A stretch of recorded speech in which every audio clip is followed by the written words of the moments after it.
आयज एक मातसो वायट दीस जावन आसा. अशें जावप खूब वायट जालेलें आनी घडलां पळय ती. आनीक हांव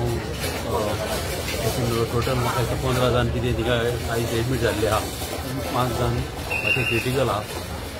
एकलो मातसो क्रिटिकल आहा, चड क्रिटिकल आहा. आनी दोतोरांनी सांगलां जाता तशें पळयता म्हणून. तशें तुमच्या फॅमिलीक हांव मागता देवा कडेन की तेंचे कितें बरें सेफ जावचें म्हणून बरें जावचें म्हणून ते.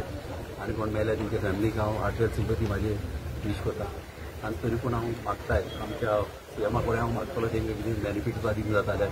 कित्याक कितलेच फॅमिली आतां तेंचे घरचे तेंचे बरे आनी स्ट्रॉंग भुरगे. आतां पयल्या तितले न्हू इतले स्ट्रॉंग भुरगे अशें जावप म्हणजे मातशें दूख दिसता. पूण अशें कोणाकूच जावप ना.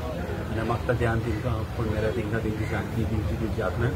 आनी हे आमचे कोण क्रिटिकल आहा ते सगळे बरे जावचे आनी घरा पावचे. थँक्यू.